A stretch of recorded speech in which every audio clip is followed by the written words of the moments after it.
What you're about to hear is a dialogue between an angel and a demon regarding Greene's laws 25 through 31. This is just a fun way to discuss the laws and by no means is intended to offend or present the actual views of Greene or any religious denomination. This discussion is meant simply as a tool to present different ideas regarding Greene's laws 25 through 31. We look forward to your questions and comments. An angel walks into a room where a demon sits. The angel sits down across from the demon and starts to say, I've been reading this book by Richard Greene called The 48 Laws of Power, and I've just finished reading Laws 25 to 31. Yeah, so?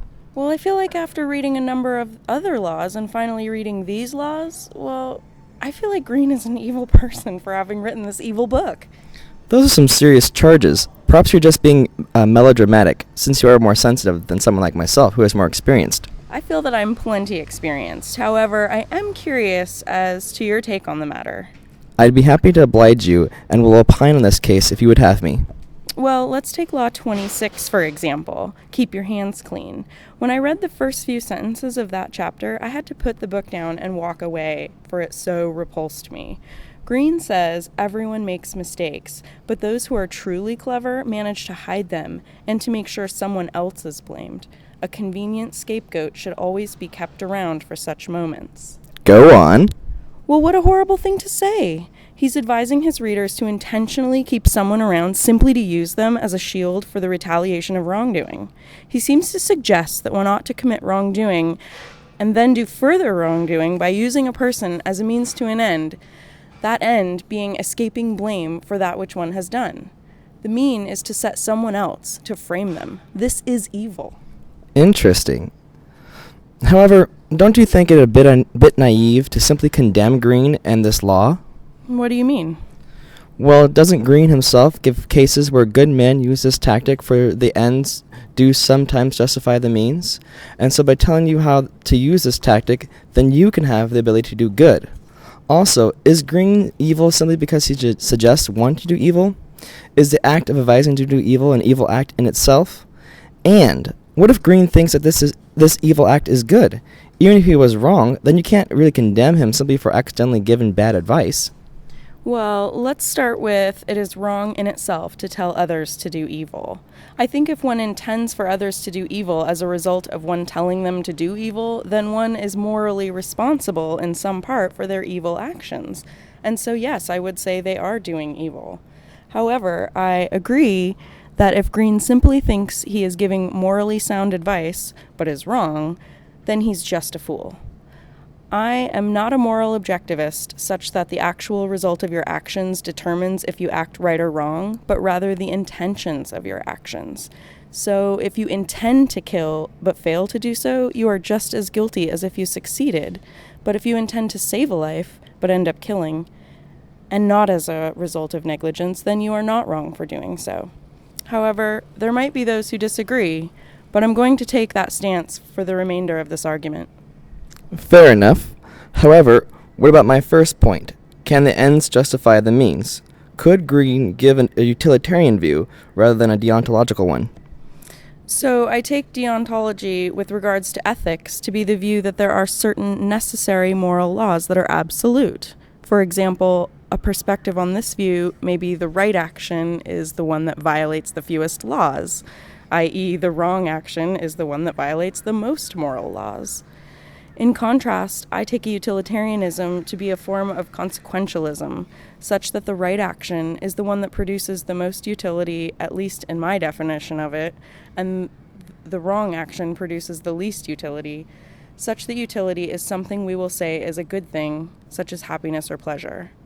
We could also go with the right action produces the least amount of pain or unhappiness, and wrong action produces the most pain or unhappiness. Is that good enough? Well, I would say that wasn't the best depiction of those views, but that's good enough for my argument. I won't nitpick your definitions, even if they aren't exactly right. Thank you. Well, then what do you say to the notion that there are cases in which using a scapegoat would fit the utilitarian view of a right action? Well, you mean like the case of FDR using Louis Howe? Yeah.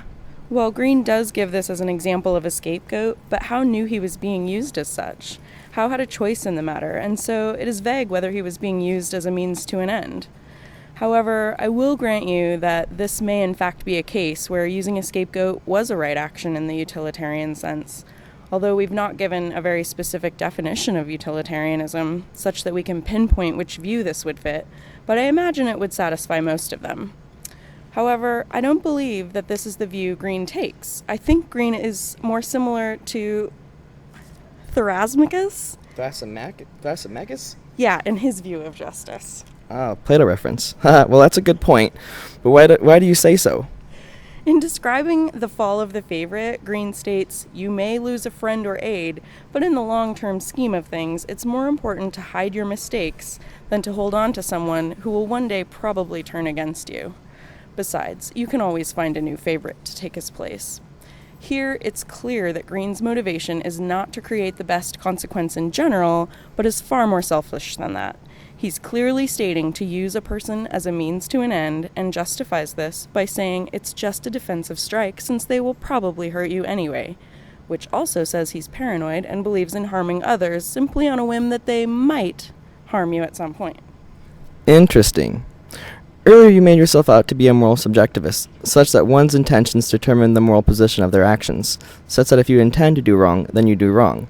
I take it then that I couldn't persuade you to believe that even if people use this book to make the world a wonderful place to live, despite Greene's intentions, that Greene is still wrong in his actions. You are right. Also, we have ignored the deontologist's stance on this. Okay, but let's go back a second. Don't you think you're being a bit quick to say that Greene's intends evil here? What are you getting at? Well, people often let their emotions get a hold of them without thinking it through or giving a view the benefit of the doubt. The principle of charity states that one ought to interpret a person's statements as rational and to give those statements the strongest and best interpretation possible while still maintaining the integrity of the intended meaning. Thus, you should see if there is a still better interpretation that you could reasonably use. Do you accept to use the principle of charity? That's strangely charitable of you. Okay, I accept to use the principle of charity, but what do you think could be said that will save Greene? Well, Greene never explicitly says to do harm. Even if Greene tells you to do things that are evil, he may think that those actions aren't evil. Can you accept the possibility that Greene believes that screwing over your friend by using him as a scapegoat and acquiring power are good things to do? I suppose that is possible, maybe even probable. Well, you yourself had said that one's intentions is what makes their actions good or bad, so if Greene intends to do good with this book, then he does. Your words, not mine. You got me. But we don't know what he believes. We don't know that he believes he is actually doing good here.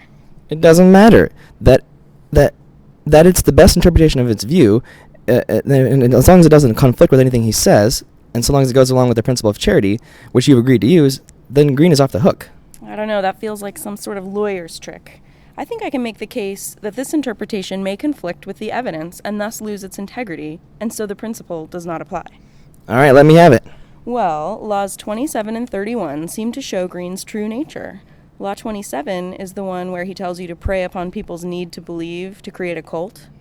Greene directly advises to sucker people into believing that you're something that you are not, to take advantage of them, to manipulate them, to sucker them out of their money, to give them false hope. Maybe people need false hope. Don't give me that.